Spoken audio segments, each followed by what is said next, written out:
अरे सर, हमारी दिक्कत ये है कि हम अपने संत को भी ठग कहते हैं और वो अपने आतंकी को भी मौलवी और मौलाना कहते हैं। हमारी गलती सबसे बड़ी यही है कि हम हिंदू होने के बाद भी हिंदू के विरुद्ध खड़े होते हैं। हम उनके विरुद्ध खड़े होंगे जो राम के विरुद्ध। मोदी जी तो हमारे बेरोजगार के दाता बन गए हैं। ये तो हमारे को रोजगार दे ही कहाँ रहे हैं। हमको तो बस यही लगता है कि हमारे को तो अब धर्म के पीछे ही भागना है, तब मोदी जी हमारा कुछ भला कर देंगे। अस्सलाम वालेकुम दोस्तों, मेरा नाम है शारिफ खान। इस समय मेरे दोनों साइडों में आप एक एक फोटो देख रहे हैं। एक फोटो में है खुशबू पांडे, जो लगातार किसी एक विशेष धर्म के बारे में अनर्गल बातें बोलती है, अपनी जुबान से बहुत गलत चीजें बोलती है। और एक तरफ ये लड़की है, इस लड़की ने खुशबू पांडे के हर एक सवाल का जवाब दिया है।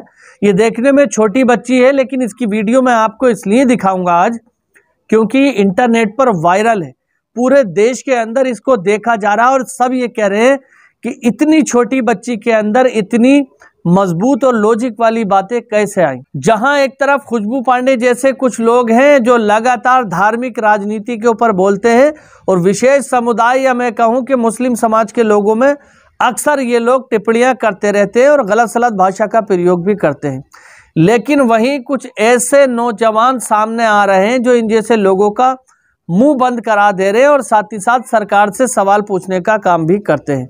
तो मैं आज आपको इन दोनों की ही वीडियो क्लिप दिखाने वाला हूं, जिसे देखकर आप बहुत ही ज़्यादा एनर्जेटिक फील करेंगे। सबसे पहले मैं आपको खुशबू पांडे की वो वीडियो क्लिप दिखाऊं कि जिन मुद्दों पर खुशबू पांडे बोली, और उसके बाद में इस छोटी सी बच्ची का, जिसकी उम्र का मुझे अंदाज़ा नहीं है कितनी है, देखने में काफ़ी छोटी लग रही है, उसने खुशबू पांडे के सभी सवालों का जवाब देकर पहले खुशबू पांडे का मुंह बंद किया और उसके बाद सरकार से सवाल पूछने का भी काम किया। अगर हमारे देश के अंदर नौजवान दिमाग वाले इंटेलिजेंट इसी तरह से आगे बढ़ते रहे तो मैं समझता हूं कि हर एक व्यक्ति को ये सीधे सीधे तौर पर बात समझ में आ जाएगी कि हमारा देश अब वो नहीं है 90s का ज़माना, जहां पढ़ाई लिखाई की दर कम थी और लोगों की समझ में कम आता था। आज के दौर में यंग जनरेशन सब कुछ जानती है और सही फैसला लेने में सक्षम है। तो मैं समझता हूं कि इस वीडियो को देखना आप लोगों के लिए बहुत ज़रूरी है। ये वीडियो लास्ट तक देखना। खुशबू पांडे जैसे नफरती लोगों का किस तरह से मुंह इस लड़की ने बंद किया है, और इसी के साथ साथ बहुत सारी चीज़ें हुई। पहले ये वीडियो देख लेते हैं, उसके बाद आप और हम बातचीत करेंगे। अरे सर, हमारी दिक्कत ये है कि हम अपने संत को भी ठग कहते हैं और वो अपने आतंकी को भी मौलवी और मौलाना कहते हैं। हमारी गलती सबसे बड़ी यही है कि हम हिंदू होने के बाद भी हिंदू के विरुद्ध खड़े होते हैं। हम उनके विरुद्ध खड़े होंगे जो राम के विरुद्ध जय देशद्रोही था, वो हमारे बीच आज भी देशद्रोही है और ऐसे देशद्रोही को समर्थन करते हैं कांग्रेस। ये चीज़ मैं बता रही हूँ, बता रही हूँ ना, मैं एक्सप्लेन क्यों नहीं कहूँ सर, आपको इतना तकलीफ क्यों? नरेंद्र मोदी ने राम की बात करी थी ना कि आप हमारी सरकार लाइए, हम राम मंदिर बनाएंगे। बनाए कि नहीं बनाए? नहीं बनाते तब आप बोलते राम के नाम पे वोट किए हैं, राम के नाम पे राजनीति कर रहे हैं। देखिए, नाम इनका खुशबू है, लेकिन पूरे देश में फैलाने का काम ये बदबू करती हैं कि ये खुशबू पांडे जैसे लोग जिनकी तबीयत से रिलाई हुई है। उतना इस देश की आजादी में योगदान हिंदुओं का, सिख का और ईसाइयों का रहा है, उतना ही योगदान मुसलमानों का भी रहा है। या आप बहादुर शाह जफर को नहीं भूल सकते, आप इस देश के अंदर जो है अशफाकुल्लाह खां को नहीं भूल सकते। मोदी जी तो हमारे बेरोजगार के दाता बन गए हैं। ये तो हमारे को रोजगार दे ही कहाँ रहे हैं। हमको तो बस यही लगता है कि हमारे को तो अब धर्म के पीछे ही भागना है, तब मोदी जी हमारा कुछ भला कर देंगे। लेकिन फिर भी मोदी जी जुमला उतना ही बोला जाता है जितना, कहते ना, पैर उतना ही फैलाओ जितनी चद्दर होती है। तो मैं मोदी आपसे यही कहूँगी, अगर देश बढ़ा है तो देश के लिए आपने क्या किया? महंगाई कम हुई, रोजगार मिले। जहाँ आप कहते थे काला धन आएगा, काला धन आया क्या? या एक के बदले 10 सिर आए क्या? मोदी जी आप जवाब दीजिए ना। जहाँ आप कहते हैं कि मन की बात करेंगे, मैं तो कहती हूँ मोदी जी मन की बात नहीं करते, मन की मार करते हैं। रोजगार की जगह बेरोजगारी छाई पड़ी है। हमारे सोने का चिड़िया था देश, इन्होंने तो खंडर बना के रख दिया है पूरा। हमारे देश में अभी रोजगार इतना कम है कि युवाओं पे इतनी डिग्रियां होने के बाद भी गवर्नमेंट नौकरियां थी, कोरोना के चक्कर में या हमारी देखा जाए बेरोजगारी के चक्कर में नीचे सड़क पे ठेले लगा के करते हैं, टमाटर बेचते हैं, प्याज बेचते हैं। शर्म आ गई। जहाँ मोदी जी आप कहते थे कि बहुत हुई महंगाई की मार, ये केवल 10 सिर, ये भी जुमला, महंगाई ये भी जुमला, काला धन आ गया ये भी जुमला, रोजगार ये तो सबसे बड़ा जुमला है। ये तो सबसे कहते हैं रोजगार के बदले पकोड़ा तलो। आप तो खुद चाय बनाते थे। आपको नहीं पता कि कितना रोजगार चाय बनाने से आता है? 1-2 रुपए, 10 रुपए एक चाय के अब तो मुश्किल से 10 रुपए ही आ जाते हैं। तो आप नहीं जानते कि कितना आता है रोजगार। राहुल गांधी जी को आप पप्पू कहते हैं, आप उन्हें पप्पू मत कीजिए, आपने पूरे देश को पप्पू बना रखा है। अच्छा बात नहीं है ये मेरे को तो यही लगता है कि हमारी जो युवा पीढ़ी है ये सारी धर्म की तरफ जा रही है। रोजगार तो हम लोगों को मिल नहीं रहा है, बेरोजगारी हर तरफ छाई पड़ी है। मोदी जी तो हमारे बेरोजगार के दाता बन गए हैं, ये तो हमारे को रोजगार दे ही कहाँ रहे हैं।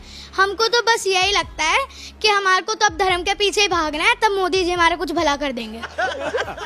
मान लीजिए आपको फैसला करना होता कि देश में कौन से मुद्दे टीवी पे चलना चाहिए, किस मुद्दे पे नेताओं को सोचना चाहिए, तो आप कौन सा मुद्दा चुनती है बताइए। देखिए मैं चुनती हूँ पहले शिक्षा, स्वास्थ्य और रोजगार, ये 3 मुद्दे मैं चुनूंगी। और यही सबसे ज्यादा जरूरी है आम आदमी के लिए। अच्छा, मिल रहा है अभी लोगों को? जी कुछ नहीं मिल रहा है। सही बात है। मोदी जी के राज में तो गुंडागर्दी चल रही है। अच्छा, कहते हैं जैसे टीवी पे खूब तारीफ चलती है मोदी जी की, मोदी जी अच्छा कर रहे हैं, देश को मजबूत कर रहे हैं और तमाम चीज चलती हैं कि भाई देश को आगे बढ़ाया तो मोदी जी ने बढ़ाया, तो क्या कैसा लगता है?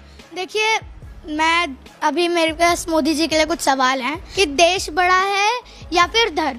अगर देश बड़ा है तो देश के लिए आपने क्या किया? महंगाई कम हुई, रोजगार मिले। जहाँ आप कहते थे काला धन आएगा, काला धन आया क्या? या 1 के बदले 10 सिर आए क्या? मोदी जी आप जवाब दीजिए ना। जहाँ आप कहते हैं कि मन की बात करेंगे, मैं तो कहती हूँ मोदी जी मन की बात नहीं करते, मन की मार करते हैं। ना 1 के बदले 10 सिर आए, ना महंगाई कम हुई, महंगाई डार्लिंग से डाइन बन गई है। देखा जाए दूसरा ये रोजगार, हमारा रोजगार की जगह बेरोजगारी छाई पड़ी है। हमारे सोने का चिड़िया था देश, इन्होंने तो खंडर बना के रख दिया है पूरा। तुम चुल्लू भर पानी में जाके डूब के मर जा। ये सब मुद्दा कौन बताता है कि रोजगार कितनी थी, कितना कैसे कम हुआ, कैसे बढ़ा, कब कम हुआ, तो कौन बताता है आपको? अभी बताता है भाई। मेरे पास स्मार्टफोन है तो मैं गूगल से सर्च करती हूँ, थोड़े पॉइंट्स निकालती हूँ, अपना हमारे हेल्थ इंडेक्स देखते हैं हम। और अब तो हमारा बांग्लादेश भी हमारे से ऊपर चला गया है। जहाँ मोदी जी आप कहते थे कि बहुत हुई महंगाई की मार, ये हुआ जो जो जितने भी मोदी जी कहते थे, अब क्या हुआ? हाँ, जितने भी जुमले थे इनके, मैं तो नारे भी नहीं कहती, इनके सारे जुमले होते हैं। ये केवल 10 सिर, ये भी जुमला, महंगाई ये भी जुमला, काला धन आएगा ये भी जुमला, रोजगार ये तो सबसे बड़ा जुमला है। ये तो सबसे कहते हैं रोजगार के बदले पकोड़ा तलो। अरे भाई कौन कोरोना में कह दिया इन्होंने पकोड़ा तलो रोजगार आएगा? रोजगार आप तो खुद चाय बनाते थे। आपको नहीं पता कि कितना रोजगार चाय बनाने से आता है? 1-2 रुपए, 10 रुपए एक चाय के अब तो मुश्किल से 10 रुपए ही आ जाते हैं। तो आप नहीं जानते कि कितना आता है रोजगार। बाबा टाइम बहुत खराब आ गया। बीजेपी से, मोदी जी से आपको मतलब थोड़ी सी दिक्कत है या और भी किसी से? मोदी जी से दिक्कत नहीं है, मुझे उनके काम से दिक्कत है। अच्छा। इंसान तो वो भी अच्छे हैं, इंसान ही हमारे बराबर हैं, इंसान है तो सारे बराबर ही हैं। लेकिन हाँ, उनके जो काम है, जितने भी जुमले हैं, मन की बात, मन की मार, ये सारे इनके जितने भी बात आप सुनती हैं उनकी? जी नहीं, उसमें भी जुमले ही बोलते हैं वो। अच्छा। तो जितने बार सुना है? जी बिल्कुल सुना है, लेकिन मैं बताती हूँ, बच्चों के साथ मीटिंग करते हैं, है ना, मीटिंग करते हैं, वो सारे बच्चे आप देखेंगे तो सारे केंद्रीय विद्यालय संगठन के बच्चे होते हैं। अच्छा। अरे हाँ भाई। आसपास के जो आपके फ्रेंड सर्कल है, तो उसमें भी कुछ लोग ऐसे इस तरीके से स्टडी करते हैं जो तमाम मुद्दे भी टीवी पे चल रहे हैं, जैसे कि आपने बताया जो धार्मिक मुद्दे हैं या फिर आगे देश में क्या होना चाहिए, तो इन तमाम मुद्दों पे स्टडी करते हैं साथ के बच्चे जो हैं? जी नहीं, उनके मम्मी ने तो उनको लड्डू गोपाल बना रखा है। अरे मेरा बच्चा आ गया, अरे उसका बैग ले लूं, अरे ये कर दूं, ये सारा यही चलता है। लेकिन हाँ, मैं जब से छोटी सी से थी तब से मैं स्पोर्ट्स में भी रही हूँ। और आपके मम्मी आपको लड्डू गोपाल नहीं बनाते? जी नहीं, हम अपना काम सारा खुद ही करते हैं। शाबाश बेटा। सब कुछ आप जो स्टडी करती हैं, तो आगे मतलब क्या लक्ष्य है, बनना क्या है? देखिए मुझे प्रधानमंत्री बनना है। प्रधानमंत्री बनना है जी। तो मतलब मोदी जी के बाद? जी मोदी जी अमित शाह जी ने कहा ना 2050 तक मोदी जी रहेंगे, तो उसके बाद बनेंगे आप? 2050 तक तो वो हो भी, उनका दुनिया में नामो निशान नहीं ना हो, यह भी पता नहीं हम लोगों को। पर हाँ, 2050 मोदी जी 2050 में आप रहोगे, आप खुद ही सोचिए। लेकिन फिर भी मोदी जी जुमले उतना ही बोला जाता है जितना कहते ना, पैर उतने ही फैलाओ जितनी चद्दर होती है। तो मैं मोदी आपसे यही कहूँगी, अगर हम करें तो करें क्या, बोले तो बोले क्या। तो प्रधानमंत्री जब आप बनेंगी तो कौन से मुद्दे पे सबसे ज्यादा फोकस होगा आपका? देखिए, मैं 3 मुद्दों पे फोकस करूंगी, शिक्षा, स्वास्थ्य और रोजगार। ये 3 चीजें हमारे आम जनता के लिए बहुत जरूरी हैं जी। तो शिक्षा तो मोदी जी भी कह रहे हैं हमने साल में 2 करोड़ रोजगार दिया। किसको रोजगार दिया? किन लोगों को रोजगार दिया? कहाँ से मतलब दिमाग में आता है? देखिए, हम लड्डू गोपाल तो है नहीं जो कि मम्मी पापा के साथ ही पढ़े हैं। राहुल गांधी जी को आप पप्पू कहते हैं, आप उन्हें पप्पू मत कीजिए, आपने पूरे देश को पप्पू बना रखा है। आपने जो काम आपने तो क्या किया है, लाल किला गिरवी किया है, रेल भेजा है, भेल भेजा है। जो कहते हैं ना मोदी जी और इनका डायलॉग है, हम दो हमारे दो। हाँ, हमारे को पता चलता है आप दो और आपके दो, हमारे को साफ साफ दिखता है। आप एक तो मोदी जी और ये मोटा भाई छोटा भाई, दूसरा एक अंबानी और अडानी, ये दोनों को इन्होंने हम दो हमारे दो का ही लोगो इनमें सूट करता है बिल्कुल ही। अरे बाप रे, ये तो धोती खोल रहा। तो दोस्तों देखा आपने, यकीनन आप भी हैरत में पड़ गए होंगे कि इतनी छोटी सी बच्ची इस तरह के लॉजिकली सवाल कहां से ढूंढ करके ला रही है, और सरकार से जो सवाल पूछ रही है वो भी कहीं ना कहीं वैलिड सवाल पूछ रही है। शिक्षा, बेरोजगारी और हेल्थ पर बातचीत कर रही है, और इसके आगे की बहुत सारी चीज़ें बोल रही है। तो मैं आपसे ये कहना चाहता हूँ कि ऐसे लोगों को प्रेरणा मिलना चाहिए आगे बढ़ने की। इस वीडियो को इंटरनेट पर बहुत ज़बरदस्त तरीके से देखा जा रहा है, और लोग इसके बारे में प्रशंसा भी कर रहे हैं कि कौन लड़की है, कहाँ की लड़की है। इसके बारे में अभी तक मुझे पता नहीं चल पाया है, पता चलेगा तो मैं आपको बता दूंगा। इसी के साथ साथ आपको बता दूं कि कुछ ऐसे लोग होते हैं जो केवल चंद पैसों के लिए अनर्गल बातें करना शुरू कर देते हैं। उनका काम होता है कि हम जितना समाज के अंदर लोगों को भला बुरा कहेंगे, उतना ज़्यादा लोग हमें पहचानेंगे और हमारी प्रशंसा होगी।